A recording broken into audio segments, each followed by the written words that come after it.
Welcome, dear listener. Settle in, won't you? Close your eyes, or if they're already closed, let them get just a little heavier. Sink deeper into your pillow or blanket, and let the rhythm of this tale carry you. We're headed to an enchanted corner of the world, a tiny village nestled somewhere between "Is this a dream?" and "Why is there a talking fern next to my sofa?" This is Sleepshire, a quaint village at the edge of whimsy, where nothing, and I mean nothing, goes as planned. It's a sleepy sort of place, though none of the residents are particularly sleepy. The air always smells faintly of lavender and pastries. The cobblestone streets sparkle just a little in the moonlight, and the biggest drama usually involves the misplaced jam tarts from last week's village fair. But one fine morning, deep in the heart of Sleepshire, trouble was brewing. Well, not trouble in the usual sense. This trouble was coming from a teapot. Let me begin.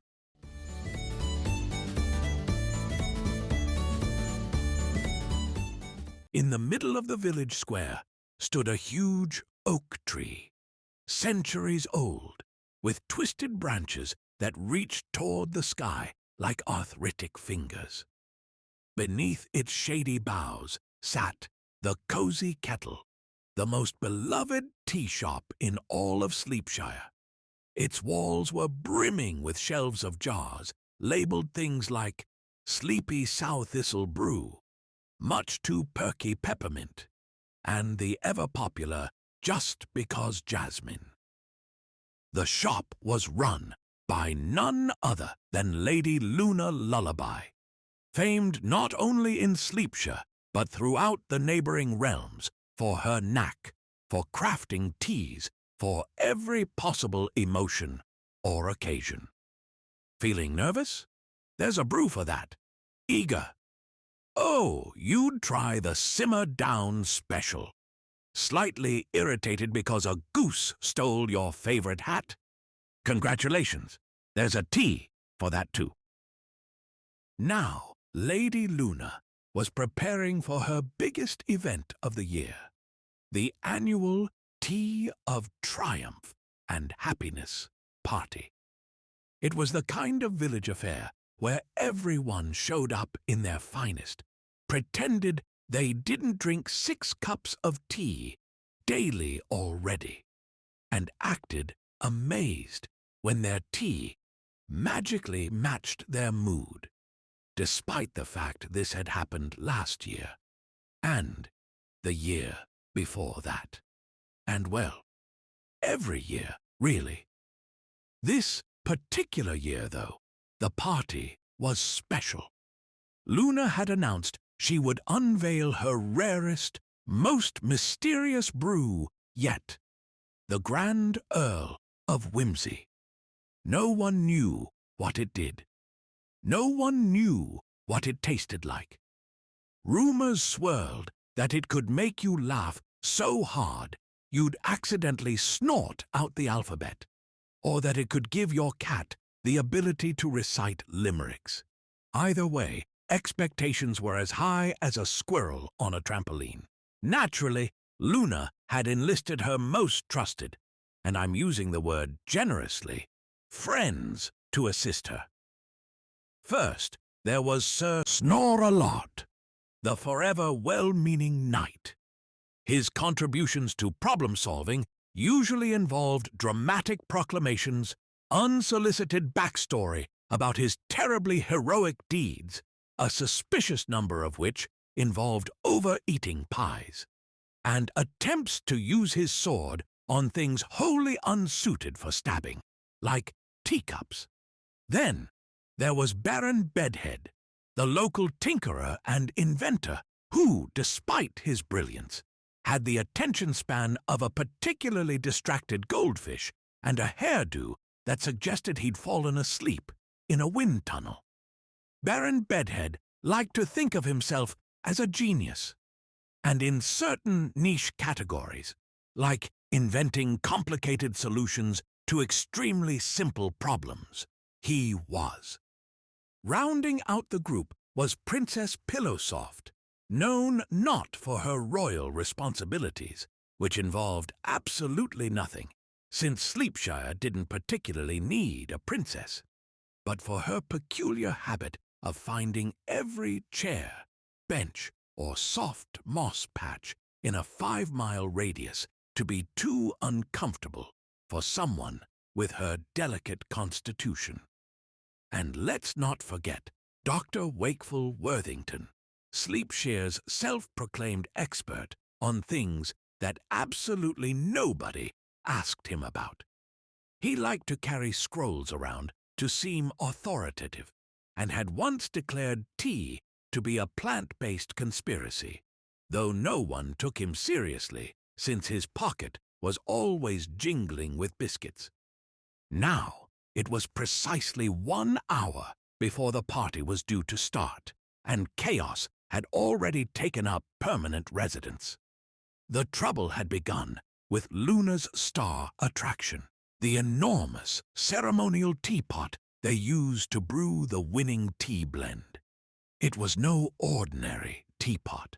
It looked as if someone had built it out of every shiny object they could find, with gold plating, tiny embossed daisies, and a lid that was prone to sticking unless you sweet-talked it. The villagers even claimed it hummed quietly when it was happy. Unfortunately, today, it was decidedly unhappy. Sir Snore-a-lot was the first to try and fix it. "Fear not, Luna!" he bellowed, striding toward the teapot with all the confidence of a man who had read exactly 0 instruction manuals. "I'll have this sorted, or I'll perish trying." "Please don't perish over a teapot," Luna yelped. But Snore-a-lot had already unsheathed his sword dramatically. He squinted at the teapot, tapped it once, and declared, "Clearly, it's enchanted." "It's not enchanted," Luna snapped. "The lid just squeaks when it's been jammed shut." Undeterred, Snore-a-lot swung his sword with theatrical vigor, managing only to slice through an innocent bag of chamomile, which promptly erupted in a fragrant puff of sleepy-smelling chaos. "That's not helpful," Luna sighed, brushing chamomile off her sleeves as Snore-a-lot sheepishly muttered something about protecting the realm. Next up was Baron Bedhead, who, with enough gadgets strapped to him to start his own traveling carnival, eagerly proclaimed, "I have the perfect invention for stubborn teapots. It's a mechanical lever thingy-majig powered by lemonade." Seconds later, after a loud clang, an alarming hiss, and a small explosion of lemon zest, the Baron stood staring at what had once been his contraption, now utterly obliterated. "Ah, it works perfectly in my head," he murmured. "Wonderful! Really helpful," Luna deadpanned, pinching the bridge of her nose. As the minutes ticked by, Princess Pillowsoft walked in, frowning in exaggerated discomfort. "This chair is unforgivable," she muttered, gesturing to one of Luna's perfectly fine stools. Her solution to the unmoving lid involved adorning it with 15 silk cushions. Predictably, this did nothing whatsoever, except make the teapot look faintly embarrassed. By the time Dr. Wakeful Worthington arrived, the ceremonial teapot looked like it had been attacked by an entire crafting supply store. That's when he rolled out his final theory. "The answer," he said smugly, "is likely in this ancient scroll I've uncovered."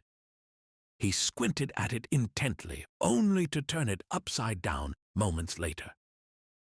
It seems I was reading the dessert recipes. Finally, frustrated but unwilling to give up, Luna shooed everyone to the side.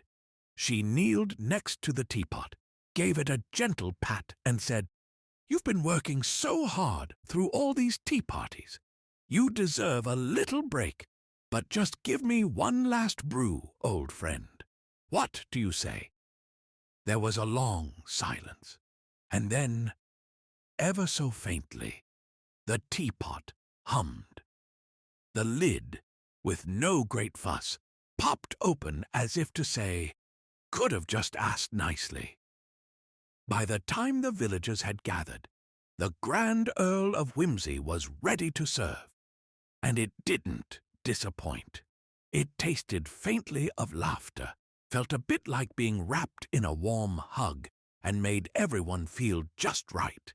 Even Sir Snore-a-Lot agreed it was strong enough to calm the fiercest dragon, though thankfully there were none to test the claim. And so Luna's tea party became the most memorable one yet, though no one was surprised. After all, life in Sleepshire never truly went as planned, but it had a lovely way of working out anyway. Now, dear listener, as our tale winds to a close, let the laughter of this little village rest softly in your mind. Allow your body to sink deeply into the coziness around you, like a steaming cup of tea, steeping in serenity.